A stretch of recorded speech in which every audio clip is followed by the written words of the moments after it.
అండి నాది పక్కనే గుంటూరు తెలుసు కదా. విజయవాడలో శ్రీ చైతన్య కాలేజీలో చదువుకున్నాను నేను. ఓరోసి థియేటర్, ఇందాక మన రవి గారు చెప్పినట్టు ఇక్కడ సినిమా హాల్స్ అన్నీ వీకెండ్స్ చూసినోడే. ముందుగా 2003 జనవరి 12 ఇందిరా 175 డేస్ విజయవాడలో జరిగింది. ఎంతమంది గుర్తుందో నాకు తెలియదు, కానీ వచ్చిన వేలాది మందిలో నేను ఒకడిని. ఆ రోజు స్టేజ్ మీద చిరంజీవి గారితో ఉన్న ఒక చిన్న బుడ్డోడు ఈ తేజ సజ్జా.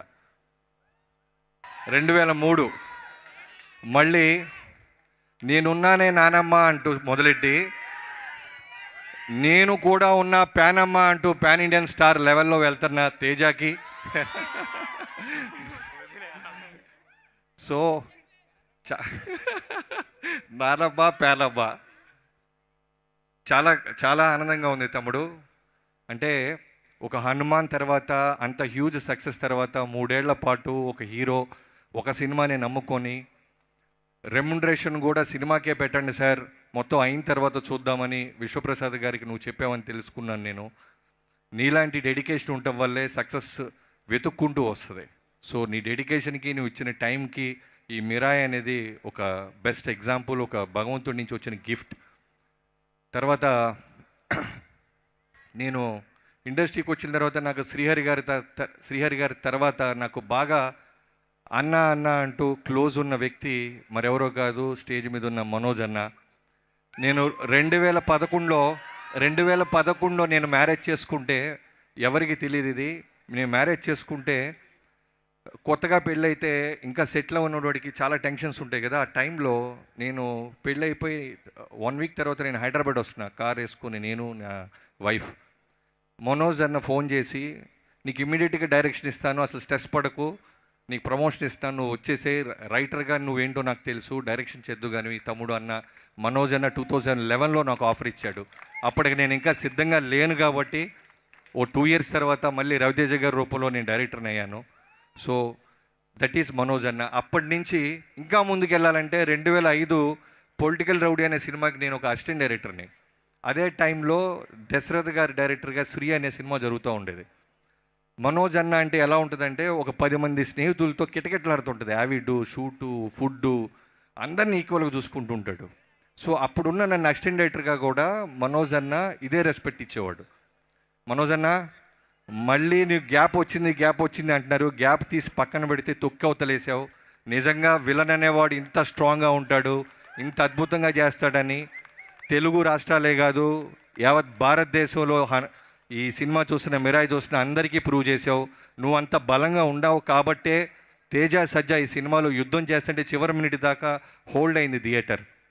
నీ ఎంట్రన్స్ వచ్చినప్పుడల్లా నాకు ఒక తెలియని ఒక గూస్ బంప్స్ మూమెంట్ని డిజైన్ చేశారు. సో లవ్ యూ అన్న, వెల్కమ్ బ్యాక్ అగైన్. సో తర్వాత ఈ సినిమా డైరెక్టర్ గురించి చెప్పాలి. కెమెరామెన్గా, స్క్రీన్ ప్లే రైటర్గా, కథకుడిగా, డైరెక్టర్గా ఈ సినిమా తను తీర్చిదిద్దిన విధానం నిజంగా చాలా గొప్ప విషయం, చాలా కష్టం కూడా. నాకు కార్తిక్ ఘట్టంనేని ఫస్ట్ సినిమా సూర్య వర్సెస్ సూర్య కూడా నాకు ఇష్టం. ఆ తర్వాత తను చేసిన సినిమాలు ఈగలు కూడా ఇష్టం. అది రెవెన్యూ దగ్గర, బాక్స్ ఆఫీస్ దగ్గర ఎలా రెవెన్యూ వచ్చినాయి ఇవన్నీ పక్కన పెడితే తన క్రాఫ్ట్ చాలా ఇష్టం నాకు. సో కార్తిక్ నిజంగా నువ్వు ఇందాక నీ టీం అందరిని పిలిచావు చూసావా, అక్కడే నీ వ్యక్తిత్వం తెలుస్తుంది తమ్ముడు. నేను ఎప్పుడు అనుకుంటా నా సినిమా ఈవెంట్స్కి, ప్రీ రిలీజ్ ఈవెంట్కి టీం పిలవాలని, బట్ ఎక్కడో మైక్ పట్టుకోగానే వచ్చే భయం వల్ల, లేకపోతే పెద్దవాళ్ళ పేర్లు చెప్పే ప్రాసెస్లోనూ మిస్ అయిపోతుంటాను. నేను చూడంగా నాకు అదే అనిపించింది. నా నెక్స్ట్ సినిమా మాత్రం ఫస్ట్ అందరికంటే ముందు నా టీం స్టేజ్ ఎక్కిస్తాను, నువ్వే ఎగ్జాంపుల్. సో ఈ సినిమాకు నువ్వు పెట్టిన కష్టం, నిజంగా ఈ ఫలితం you deserves man. Enjoy the success. And Vishwaprasad గారి గురించి చెప్పాలి. మీ అందరికీ తెలుసో లేదో, ఆయన నాకు తెలిసి వెంకీమామ ఫస్ట్ సినిమా ప్రొడ్యూసర్గా తెలుగులో నా సినిమాతోనే మొదలెట్టారు. సో విశ్వప్రసాద్ గారి గురించి మీ అందరికీ తెలుసు. అంటే పవన్ కళ్యాణ్ గారికి ఎంత బలంగా ఉంటారో మీకు తెలియని సినిమాలు కూడా ఆయన బలంగా నిలబడ్డ సినిమాలు మా అందరికీ తెలుసు, ఇండస్ట్రీలో ఉన్న వాళ్ళకి.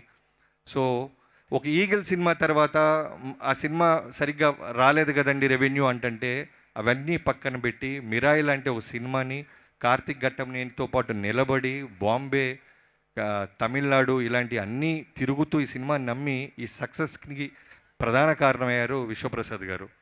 వాళ్ళ పాప కృతి ప్రసాద్ గారికి చాలా చాలా అంటే ఫస్ట్ సినిమా అంటే ఆ అమ్మాయికి ఈ సినిమా చేయటం. సో కంగ్రాచులేషన్స్ కృతి ప్రసాద్ గారు మీకు కూడా. సో విశ్వ గారు, ప్రొడ్యూసర్ చాలామంది ఉంటారు, కానీ ఫెయిల్యూర్స్తో సంబంధం లేకుండా హీరోలతోనూ డైరెక్టర్లతోనూ ట్రావెల్ అయ్యే మీకు, మీ ఇలాంటి వాళ్ళు చాలా ఒక 100 ఏళ్ళు చల్లగా ఉండాలని ఆ భగవంతుని కోరుకుంటున్నాను. అండ్ తర్వాత ఈ మ్యూజిక్ డైరెక్టర్ గురించి చెప్పాలి. నేను ఫస్ట్ అనుకున్నాను ఈ సౌండింగ్ చాలా బాగుంది, మనకు తెలియని పేరు కదా, ఎక్కడో చెన్నై నుంచో మలయాళం ఇండస్ట్రీ నుంచో తెచ్చి ఉంటారు, అందుకే చాలా బ్రహ్మాండంగా కొట్టాడు అనుకున్నాను. యూ ప్రూవ్ మీ రాంగ్ తమ్ముడు. నువ్వు తెలుగు మా హైదరాబాద్లో మణికొండలో ఉండి కొట్టేశాడంట. ఎంత బాగా కొట్టాడంటే విజువల్స్ కార్తిక్ ఎంత బాగా తీసాడంటే, ఏమాత్రం మ్యూజిక్ సపోర్ట్ చేయకపోయినా, ఎన్హాన్స్ చేయకపోయినా, సీన్స్ని హద్దుకోకపోయినా సినిమా డ్రాప్ అయిపోద్ది. అలాంటి సినిమా ఇది. ఎందుకంటే పురాణాలు, రాముడు, ఇతిహాసాలు, ఇన్ని లేయర్స్ ఉన్నాయి. రెగ్యులర్ సౌండ్, రెగ్యులర్ ఆర్ఆర్తో తేలిపోద్ది. బట్ చాలా బ్రహ్మాండంగా చేసేవు తమ్ముడు. నీకు చాలా చాలా చాలా పెద్ద ఫ్యూచర్ ఉంది. I wish you all the best. And ఈ సినిమాకి పనిచేసిన ప్రతి ఒక్కరికి, అలానే శ్రేయ గారిని నేను చాలా రోజుల తర్వాత లైవ్లో ఇక్కడే చూస్తున్నాను. నేను అంటే నువ్వే నువ్వే అనే సినిమా గుంటూరులో ఉండి చూసేవాడిని నేను. సొంతం సంతోషం నాగార్జున గారితో చూసిన శ్రేయ గారు యాజ్ ఇట్ ఈస్గా అలానే ఉన్నారు. అంటే పాస్ బట్టలే వాళ్ళు లొక్కేశారా, ఏం తింటున్నారు, ఏం తాగుతున్నారు మనకు తెలియదు. ఆ సీక్రెట్ తర్వాత అడగాలి. Ma'am, you did a wonderful job. ఈ సినిమాలో మదర్ క్యారెక్టర్ అంబిక అనే క్యారెక్టర్ ఎంత ఇంపార్టెంట్ అంటే చూసిన అందరికీ, చూడబోతున్న అందరికీ తెలుస్తుంది. సో చాలా వెయిట్ ఉన్న క్యారెక్టర్. సినిమా మొత్తం కూడా నేరేట్ చేస్తూ బ్రహ్మాండంగా చేశారు శ్రేయ గారు. Thank you so much ma'am. And Ritika. So Karthik గొప్పతనం ఏంటంటే తమ్ముడు ఓజీ గురించి నేను కూడా ఒకసారి అరుస్తా, టెన్షన్ పడదు. కార్తిక్ గొప్పతనం ఏంటంటే ప్రతి క్యారెక్టర్ని, అంటే హీరో ఫ్రెండ్స్ క్యారెక్టర్స్ని ఎవరిని వదలలేదు. అలానే హీరోయిన్ క్యారెక్టర్ కూడా ఎంత బలంగా రాశాడంటే, నిజంగానే ఒక రైటర్ని నేను బిఫోర్ ఒక డైరెక్టర్ అవడానికి ముందు ఇలాంటి మంచి సినిమాలు, గొప్ప సినిమాలు చూసినప్పుడు మా అందరికీ ఒక చిన్న లెసన్ లాంటిది ఇది. సో అందరికీ వెయిట్ ఉన్న క్యారెక్టర్లు ఉంటే ఓ సినిమా బ్రహ్మాండంగా అందంగా ఉంటుంది. అలానే ఎడిటర్స్ గురించి ఇక్కడ ఉన్న, నువ్వు కూడా మనోజ్ గారు యంగ్ క్యారెక్టర్ చేసావు, చాలా భయపెట్టావు తమ్ముడు. సో మీ అందరికీ పేరు పేరున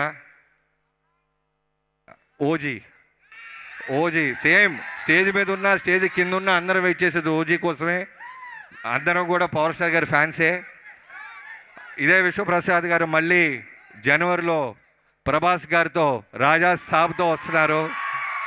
సో ఆయన రాజా సాబ్ చేసినా, మిరాయి చేసినా, ఏ సినిమా చేసినా ఇదే ప్రేమ, ఇదే డెడికేషన్ ఉంటుంది. సో ఇప్పటిదాకా ఉన్న మీ అందరికీ, మీడియా మిత్రులందరికీ thank you so much. Police బృందాలకి, అలానే ఇక్కడ పిలిచిన నన్ను టీం అందరికీ, శ్రేయాస్ మీడియాకి అందరికీ థ్యాంక్ యూ సో మచ్. ఎవరైనా మర్చిపోతే క్షమించండి. అండ్ మోగ్లీ సినిమా నెక్స్ట్ రాబోతుంది. మీరు డాకు చూస్తుంటే, డాకులో చేసిన రాతముడు, డాకులో ఫస్ట్ ఓపెనింగ్ మా నోటితో స్టార్ట్ చేసాం. So Sandeep Raj colour photo లాంటి ఒక నేషనల్ అవార్డు సినిమా తీసిన నెక్స్ట్ ఈ బ్యానర్లో రాబోతున్న సినిమా మోగ్లీ. ఖచ్చితంగా మెరాయ్ సక్సెస్ నీకు కంటిన్యూ అవుద్దని, దానికంటే మంచి పేరు వస్తుందని నమ్ముతున్నాను తమ్ముడు. I wish you all the best. Thank you so much. Thank you Bobby garu, thank you so much. Wait చేస్తాను.